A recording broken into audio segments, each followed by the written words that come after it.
¿Qué tal? ¿Cómo están amigos y amigas de esta comunidad? Como siempre un gusto, como siempre un placer que nos acompañen. Hemos estado muy atentos a todo lo relacionado con el tema del maíz transgénico, a la propuesta que envió la presidenta Claudia Sheinbaum, de repente las modificaciones que aparecieron, la denuncia periodística de Nancy Flores y de nueva cuenta cambios para evitar que se pudiera pasar por ahí uno que otra cuestión que beneficiara a la agroindustria de los Estados Unidos. Pero ¿qué está pasando ahorita con este tema en particular que se discute ya en la Cámara de Diputados? Entiendo que ya en comisiones ya fue aprobado como tal, pero vamos a platicar con mi querida Erika Hagman. Ella nos va a platicar sobre todos los cabilderos que se están moviendo y de qué manera. Mi querida Erika, que es investigadora independiente experta en temas de bioseguridad de los organismos genéticamente modificados, exdirectora de políticas y normativas de la Secretaría Ejecutiva de la Cibiogem. Erika, ¿cómo estás? ¿Qué tal? ¿Cómo estás? Muy bien. Yo por aquí y pues mucho gusto de estar contigo y con tu auditorio. Muchas gracias por la invitación. No, hombre, nosotros honrados. Maestra, a ver, platícame un poco. ¿Cómo se mueven estos cabilderos? ¿Qué buscan estos cabilderos modificar de esta ley que mandó la doctora, esta reforma que mandó la doctora Claudia Sheinbaum? Bueno, estos cabilderos se mueven en todos los frentes que pueden, ¿no? O sea, son los mismos que difunden propaganda a través incluso de medios de comunicación. Son personas pues que básicamente lo que difunden, ¿no? Son falacias, ¿no? No llegan ni siquiera a argumentos. Y esto, al decir que se mueven en todos los frentes, me refiero no solamente a en la opinión pública, sino en el sector público. Están presentes en discusiones, por ejemplo, de reglamentos, normas, ¿no? A cargo del Ejecutivo Federal, incluso pues con una marcada cercanía con ciertos puestos, ¿no? Del Ejecutivo Federal y a veces también, por ejemplo, en el sexenio pasado con esta dinámica que se llama las puertas giratorias, ¿no? En donde personas que trabajan para la agroindustria de pronto aparecen con un puesto en el Ejecutivo Federal y viceversa.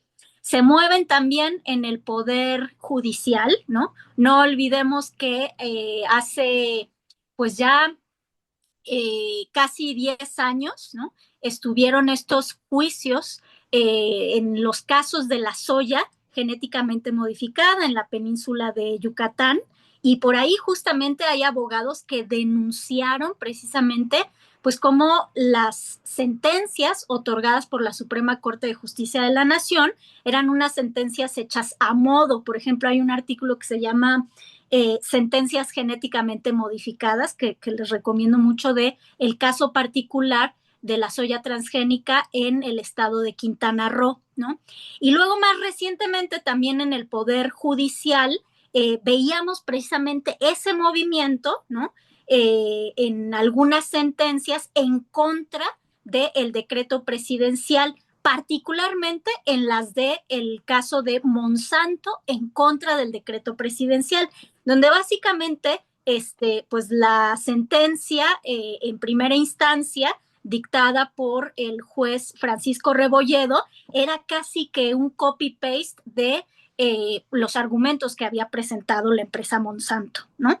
Y luego, cuando pasa una segunda instancia en el tribunal, hubo un magistrado que fue quien se preparó, digamos, ese proyecto que nunca se llevó a cabo, nunca se votó a favor, porque ahí había 3 magistrados que tenían que votar y era lo mismo, se ignoraban todos los argumentos científicos y jurídicos que había ofrecido en ese momento el Ejecutivo Federal para darle la razón y usar los argumentos de Monsanto. Eso mismo lo vemos en el legislativo ahorita con la propuesta de reforma, pero vamos a recordar también que se presentaron, por ejemplo, cuando hubo un parlamento abierto sobre una iniciativa para reformar la Ley General de Salud en materia de plaguicidas altamente peligrosos.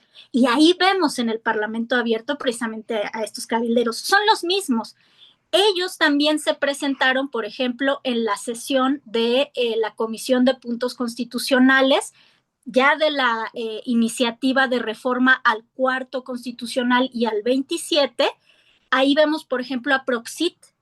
Proxit es una asociación civil que conglomera precisamente a diversas empresas y que tiene relación con Bayer Monsanto, Corteva y algunas otras, pues de este oligopolio precisamente, ¿no? Y sus argumentos son los que ahora, pues estamos escuchando ya en la discusión del día de ayer en la Comisión de Puntos Constitucionales donde fue aprobada y ahorita en vivo, yo lo estaba escuchando hace unos minutos, los argumentos que presenta principalmente el PAN son precisamente esa propaganda, esas falacias. Así es como operan. Es decir, que hay una plena coordinación con legisladores de derecha, si lo podemos mencionar de esta forma.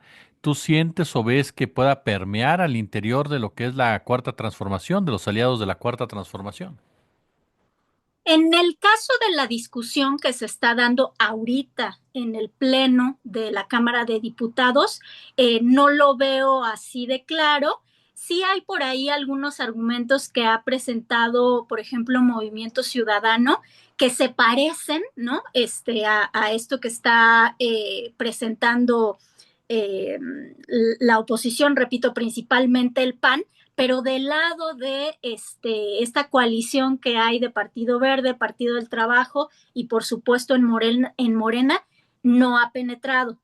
Pero sí hay que decir también que del lado del Ejecutivo Federal, en el sexenio pasado, pues no tardó demasiado tiempo, por ejemplo, Víctor Villalobos, pues en mostrar, ¿no? Y él fue secretario de Agricultura durante el periodo de López Obrador y terminando el periodo, pues escribe ahí un artículo lleno pues justamente de esta propaganda o de estas falacias, ¿no? Entonces, quizá en ese sentido sí se ha visto, ¿no? Pero en este momento no creo que esté penetrando en la 4T, en el legislativo para esta iniciativa. ¿Por qué es tan importante esta discusión, maestra? ¿Por qué es tan importante el tema de los organismos genéticamente modificados, dejar en claro qué sí se puede y qué no se puede? Bueno, pues está muy claro en la iniciativa una parte, ¿no? Que es todo la protección de los maíces nativos, la protección de la riqueza biocultural, incluso el componente ambiental, pues está bastante bien retratado, ¿no? En la iniciativa al decir que México es centro de origen y de diversidad genética del maíz, que es el alimento básico, que es un símbolo, por supuesto, también, y que está muy relacionado pues con la cultura de los pueblos indígenas. Esa parte está muy clara y ahí vemos una parte de la importancia, ¿no? En donde sí a mí me parece que habría que hacer mucho más énfasis es en los aspectos de salud y precisamente en el tema del de derecho a la alimentación adecuada y sostenible. A ver, los organismos genéticamente modificados, en este caso, en donde más se ha estudiado esto es en los transgénicos, no contribuyen al derecho humano a la alimentación. El mundo no se alimenta a base de organismos genéticamente modificados, no se alimenta a base de transgénicos. Había, por ejemplo, una afirmación con la que Estados Unidos empezaba casi todos sus escritos en el caso de la controversia del TEMEC. Decía, en todo el mundo se siembra maíz transgénico. Pero qué, o sea, qué descaro de poner una mentira de ese tamaño cuando los datos de la propia industria indican que entre el 14 y el 20% de los países de todo el mundo es donde se siembra el maíz transgénico.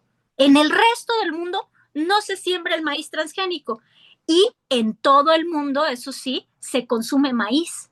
Entonces, ¿quién alimenta al mundo?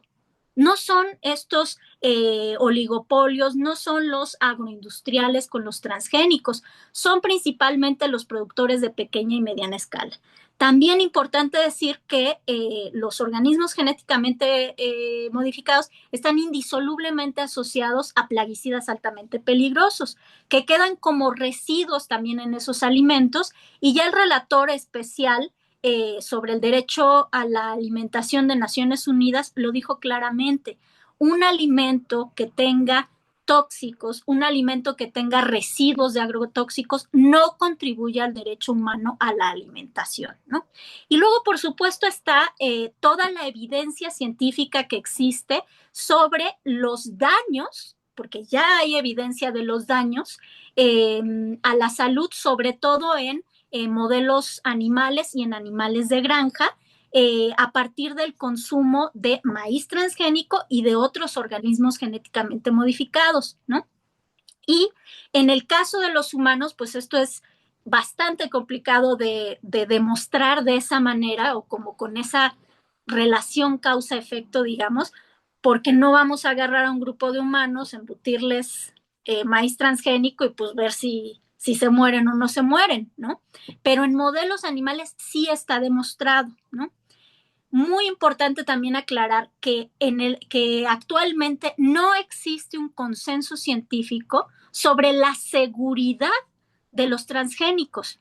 Esta falacia, por ejemplo, que difunde, ¿no?, la agroindustria, que es una propaganda del oligopolio, y que la escuché justamente en algunos de los diputados del PAN, ¿no?, diciendo que llevamos 30 años de comer transgénicos y no nos ha pasado absolutamente nada. Pues, ¿qué no ven las cifras de cáncer? ¿Qué no ven las cifras de diferentes enfermedades que están asociadas precisamente con la alimentación? Y no ven que dentro de la alimentación hay justamente productos ultraprocesados en donde varios de los ingredientes están hechos a base de organismos genéticamente modificados y con residuos de agrotóxicos. O sea, cualquiera que haga ese tipo de afirmaciones, tenemos que identificar muy bien, pues, que se trata más bien de falacias. Y también, muy importante en ese aspecto científico, que hay una buena cantidad de artículos científicos publicados en revistas, ¿no?, internacionales, con revisión por pares y demás, que tienen conflicto de interés, en donde se asegura, por ejemplo, que el glifosato es inocuo, que no hace daño, que el maíz transgénico no causa daño. Hay varios de estos artículos circulando, y todo esto ha sido revelado una y otra vez en diferentes procesos por organizaciones internacionales, como por ejemplo hay en Estados Unidos una organización que se llama US Right to Know, ¿no? Hay otra organización alemana que se llama Tech Biotech, en donde se difunde cotidianamente cómo los científicos se prestan precisamente para decir o reproducir este tipo de mentiras.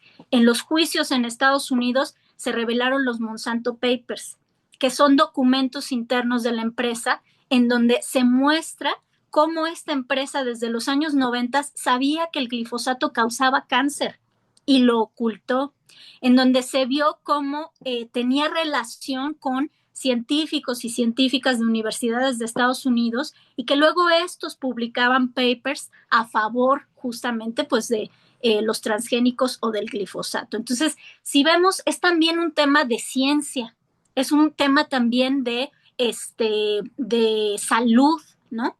Y es un tema en donde nos tenemos que plantear para quién, ¿no?, queremos el alimento, para qué queremos el alimento, qué tipo de alimento queremos, qué tipo de tecnologías queremos.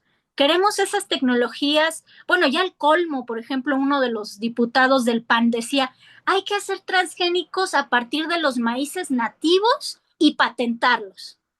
O sea, y además diciendo, bueno, y eso nos va a ayudar a que se preserve la identidad, pero también vamos a poder ser competitivos. Pues, ¿qué es eso? Cuando los pueblos originarios han legado al mundo, ¿no?, esa riqueza, esa diversidad de maíces como un bien común, y lo quieren entonces patentar para privatizarlo y que además no se enferme, porque son personas que no conocen justamente toda la evidencia científica que hay sobre los daños, ¿no?, del maíz transgénico. Oye, deja de retomar este punto que mencionaste al principio de estos cabilderos como tal y de su forma de operar, de su forma precisamente de plantear las diversas bondades, digámoslo de esa forma, para no aplicar ciertas reformas y ciertas medidas. Ya nos decías, operan en los diferentes frentes, operan en las circunstancias donde se les permita de cierta manera. Y el caso concreto de Bayer, el caso concreto de Monsanto como tal, es una empresa que atenta directamente contra nuestra soberanía alimentaria y este es un punto de vista personal. Y la pregunta que te hago es, ¿hacia dónde tenemos que ir, además de esta batalla del maíz transgénico, para poder contrarrestar a este tipo de empresas y este tipo de prácticas que lamentablemente, bueno, existen en todos lados y uno entiende que las empresas muevan sus intereses, pero como bien lo señalas, muchas veces lo mueven a través de estudios falsos, a través de engaños, a través de diversas componendas que están muy lejos de garantizar una salud para el consumidor, que aquí tendría que ser lo más importante, incluso hasta para el propio negocio, pero nos topamos con gente para la cual el dinero es su único Dios. Bueno, sí hay varias cosas que hay que hacer, ¿no? Por ejemplo, se habla muchísimo del asunto de que no somos autosuficientes, ¿no? En el caso particular del maíz. A ver, somos autosuficientes en el maíz para consumo humano. Eso ya es un consenso y tiene que estar en la mente de todas y todos. Y este maíz, además, debe de haber ya políticas públicas para garantizar que sea libre de transgénicos y de otros maíces genéticamente modificados, porque es lo que dice la iniciativa y lo que tiene que suceder a partir de ahora, ¿no?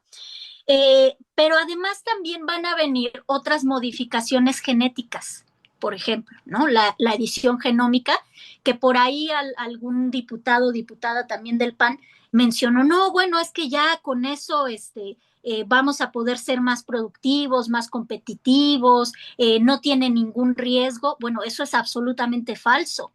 Es que justamente la industria no les pasa pues la información, pero hay decenas de investigaciones científicas que muestran que la edición genómica es también muy riesgosa, porque no es tan precisa como nos vienen a decir que es, ¿no? Y luego retomando el asunto de la ciencia, a ver, venimos de 30 años de políticas neoliberales en el campo, en donde a partir del Tratado de Libre Comercio de América del Norte, ¿qué pasó? Se le Ujú. dio una puñalada por la espalda a los agricultores, ¿no? Se dejó entrar maíz de Estados Unidos de pésima calidad, hiper subsidiado, ¿no?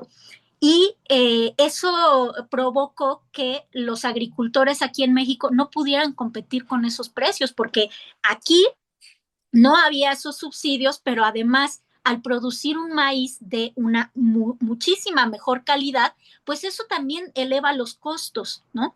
Entonces no pudieron competir, tuvieron que abandonar el campo y luego, ¿qué pasó? El éxodo masivo y las migraciones justamente al norte del país y a Estados Unidos, ¿no? Entonces viene el abandono de campo. Eso es complicado de revertir, pero tenemos que avanzar hacia ello. Tenemos que ir avanzando en recuperar también esa autosuficiencia en el maíz para consumo animal, ¿no? En varios frentes. Por ejemplo, sí aumentar, ¿no? La producción del maíz amarillo, pero también diversificar las fuentes para la ingesta animal. Incluso el maíz no es el mejor alimento para el ganado. Hay otros que tienen propiedades nutracéuticas mejores, ¿no? Otros cultivos, me refiero, otras plantas, ¿no? También otra estrategia en ese sentido puede ser, bueno, de aquí a que somos autosuficientes, importemos maíz, pero que no sea transgénico, porque también en los animales se ha demostrado que pues se redujo su esperanza de vida y se incrementaron las enfermedades a partir del consumo de OGMs, ¿no? Entonces, todo esto de la autosuficiencia es un frente, todo el asunto de las nuevas biotecnologías es otro frente al que hay que avanzar. Otro es, por ejemplo, el etiquetado, la trazabilidad, que estos deben de ir juntos. En tanto sigamos importando no solamente maíz transgénico, porque importamos papa, frijol, diferentes soya, algodón, diferentes plantas, ¿no? Para diferentes usos que son transgénicas. Importamos, por ejemplo, jitomate transgénico. ¿A dónde está yendo eso? ¿Y quién nos está diciendo que nos lo estamos comiendo o no nos lo estamos comiendo? No, no está etiquetado y tampoco se ha establecido la política pública de trazabilidad. Entonces, ahí también tenemos que las y los consumidores, pues exigir que se nos informe. Ese también es un derecho humano, ¿no? El saber qué me estoy comiendo y el que yo pueda elegir si consumo una cosa u otra, ¿no? Pero se ha impedido justamente, por ejemplo, el etiquetado. Entonces, ese es otro frente en el que hay que avanzar. Otro frente, la investigación, la hiper mencionada innovación. Pero ¿cuál investigación queremos? ¿Cuál innovación queremos? Queremos esas innovaciones privadas, ¿no? Que llevan a patentes y que llevan pues a incrementar la brecha de desigualdad y además patentes en algo básico como son los alimentos, ¿no? Y de estas tecnologías que además son riesgosas, que son dañinas para la salud y para el ambiente, ¿o qué innovación queremos? Queremos innovaciones sustentables, ¿no? Por ejemplo, en la agricultura tradicional, ¿tú crees que ahí no hay innovación? Por supuesto que sí. Los agricultores en los sistemas tradicionales innovan constantemente. Otras innovaciones en la agroecología, en la agricultura orgánica. Y fíjate, ahí hay otra de las falacias que difunde la agroindustria, ¿no? No, pues es que eso no sirve. Por ejemplo, hay un agricultor que usaba, hay una falacia que es de estadísticas de números pequeños, ¿no? Ponía su ejemplo y decía, yo soy agricultor y probé la agricultura orgánica y pues la verdad perdí dinero. Oiga, ¿cómo le hizo? Lo asesoraron mal, porque acaba de salir un informe a nivel internacional, ¿no? En donde se dice que México es el país número uno de exportación de productos orgánicos. Entonces, ¿no es un negocio, de veras? O sea, más bien no hay que caer en ese tipo de falacias y ahí hay mucha innovación. Y fíjate que para todo eso nos sirve justamente el principio precautorio, ¿no? Ujú. Ah, bueno, y me falta mencionar antes de pasar al principio precautorio, en el caso de la investigación, hay que exigir, sí, que se haga investigación, pero que se dé a conocer esa investigación también, que nos den a conocer la información que nos ocultaron por 30 años durante los gobiernos neoliberales de toda la evidencia científica de los daños y riesgos asociados a los transgénicos, asociados a los ultraprocesados, asociados a los plaguicidas altamente peligrosos. Y para eso también sirve el principio precautorio, ¿no? Para tener información accesible sobre los daños y riesgos para de ciertas tecnologías, para innovar, pero con innovaciones, con tecnologías verdaderamente sostenibles. Y luego para de esas tecnologías sostenibles también acceder y tener información. Claro. Mi querida maestra Erika Hackman, investigadora independiente experta en temas de bioseguridad de los OGM, yo quiero darte las gracias de verdad por toda esta charla que nos has otorgado, que nos permitas aprender de ti aquí en nuestra comunidad. No, pues al contrario, muchísimas gracias y gracias a ti por abrir estos espacios, por difundir estos temas que la verdad, o sea, son complicados, pero hay que seguir platicando y difundiendo esta información y sobre todo, pues no dejar, ¿no? Como que nos vendan ahí cualquier cosa, ¿no?